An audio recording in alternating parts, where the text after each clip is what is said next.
Above Life's Turmoil by James Allen. Foreword. We cannot alter external things, nor shape other people to our liking, nor mold the world to our wishes, but we can alter internal things, our desires, passions, thoughts. We can shape our liking to other people, and we can mold the inner world of our own mind in accordance with wisdom, and so reconcile it to the outer world of men and things. The turmoil of the world we cannot avoid, but the disturbances of mind we can overcome. The duties and difficulties of life claim our attention, but we can give rise above all anxiety concerning them. Surrounded by noise, we can yet have a quiet mind involved in responsibilities.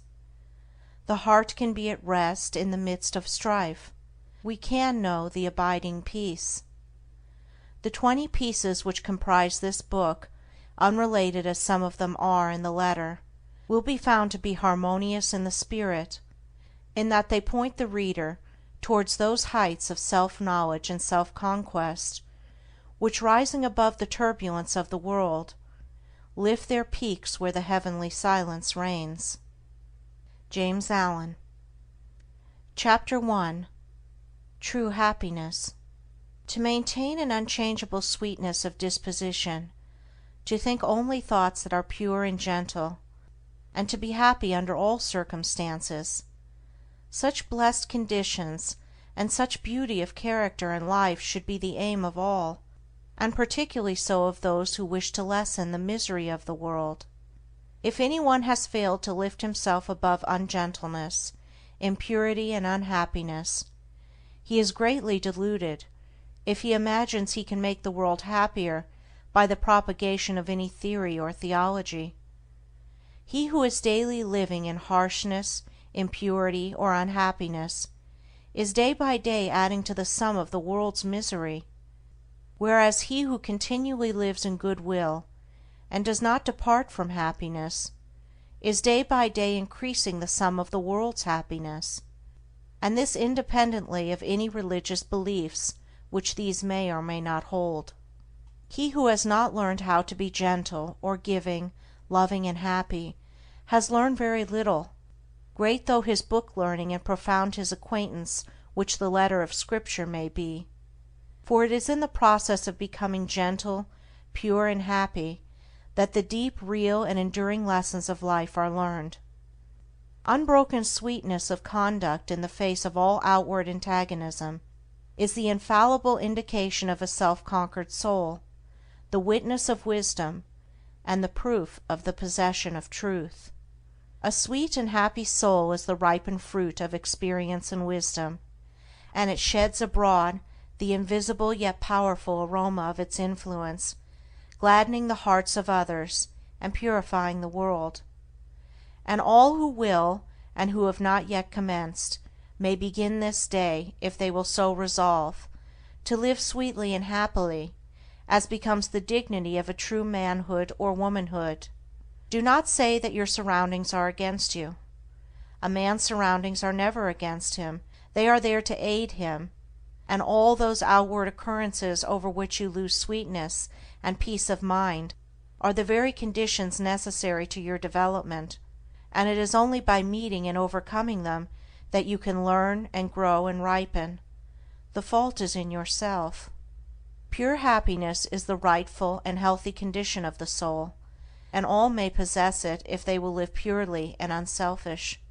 Have good will to all that lives, letting unkindness die, and greed and wrath, so that your lives be made like soft airs passing by. Is this too difficult for you? Then unrest and happiness will continue to dwell with you. Your belief and aspiration and resolve are all that are necessary to make it easy, to render it in the near future a thing accomplished, a blessed state realized. Despondency, irritability, anxiety and complaining, condemning and grumbling, all these are thought cankers, mind diseases. They are the indications of a wrong mental condition, and those who suffer therefrom would do well to remedy their thinking and conduct. It is true there is much sin and misery in the world, so that all our love and compassion are needed, but our misery is not needed. There is already too much of that. No, it is our cheerfulness and happiness that are needed, for there is too little of that. We can give nothing better to the world than beauty of life and character. Without this all other things are vain. This is preeminently excellent. It is enduring, real, and not to be overthrown, and it includes all joy and blessedness. Cease to dwell pessimistically upon the wrongs around you. Dwell no more in complaints about and revolt against the evil in others, and commence to live free from all wrong and evil yourself. Peace of mind, pure religion, and true reform lie this way. If you would have others true, be true. If you would have the world emancipated from misery and sin, emancipate yourself. If you would have your home and your surroundings happy, be happy. You can transform everything around you if you will transform yourself. Don't bewail and bemoan. Don't waste yourself in rejection, nor bark against the bad, but chant the beauties of the good. And this you will naturally and spontaneously do, as you realize the good in yourself. Chapter 2. The Immortal Man. Immortality is here and now, and is not a speculative something beyond the grave. It is the lucid state of consciousness in which the sensations of the body, the varying and unrestful states of mind, and the circumstances and events of life are seen to be of a fleeting and therefore of an illusory character. Immortality does not belong to time, and never will be found in time. It belongs to eternity, and just as time is here and now, so is eternity here and now, and a man may find that eternity and establish in it, if he will overcome the self that derives its life from the unsatisfying and perishable things of time. Whilst a man remains immersed in sensation, desire, and the passing events of his day-by-day existence, and regards those sensations, desires, and passing events as of the essence of himself, he can have no knowledge of immortality. The thing which such a man desires, and which he mistakes for immortality, is persistence, that is, a continuous succession of sensations and events in time. Living in, loving and clinging to, the things which stimulate and minister to his immediate gratification, and realizing no state of consciousness above and independent of this, he thirsts for its continuance, and strives to banish the thought that he will at last have to part from those earthly luxuries and delights to which he has become enslaved, and which he regards as being inseparable from himself. Persistence is the antithesis of immortality, and to be absorbed in it is spiritual death. Its very nature is change, impermanence. It is a continual living and dying. The death of the body can never bestow upon a man immortality. Spirits are not different from men, and live their little feverish life of broken consciousness, and are still immersed in change and mortality. The mortal man, he who thirsts for the persistence of his pleasure-loving personality, is still mortal after death, and only lives another life with a beginning and an end, without memory of the past or knowledge of the future. The immortal man is he who has detached himself from the things of time by having ascended into the state of consciousness which is fixed and unvariable, and is not affected by passing events and sensations.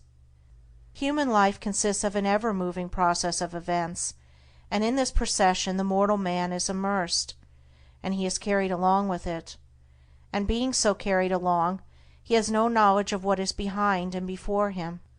The immortal man is he who has stepped out of this procession, and he stands by unmoved and watches it, and from his fixed place he sees both the before, the behind, and the middle of the moving thing called life. No longer identifying himself with the sensations and fluctuations of the personality, or with the outward changes which make up the life in time, he has become the passionless spectator of his own destiny and of the destinies of the men and nations. The mortal man also is one who is caught in a dream, and he neither knows that he was formerly awake nor that he will awake again.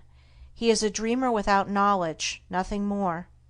The immortal man is as one who has awakened out of his dream, and he knows that his dream was not an enduring reality, but a passing illusion. He is a man with knowledge, the knowledge of both states, that of persistence and that of immortality, and is in full possession of himself. The mortal man lives in the time or world state of consciousness, which begins and ends. The immortal man lives in the cosmic or heaven state of consciousness, in which there is neither beginning nor end, but an eternal now. Such a man remains poised and steadfast under all changes, and the death of his body will not in any way interrupt the eternal consciousness in which he abides.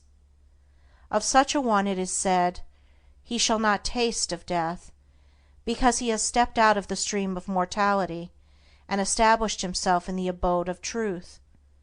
Bodies, personalities, nations and worlds pass away, but truth remains, and its glory is undimmed by time. The immortal man then is he who has conquered himself, who no longer identifies with the self-seeking forces of the personality, but who has trained himself to direct those forces with the hand of a master, and so has brought them into harmony with the causal energy and the source of all things. The fret and fever of life has ceased, doubt and fear are cast out, and death is not for him who has realized the fadeless splendor of that life of truth, by adjusting heart and mind to the eternal and unchangeable verities. End of Foreword and Chapters 1 and 2.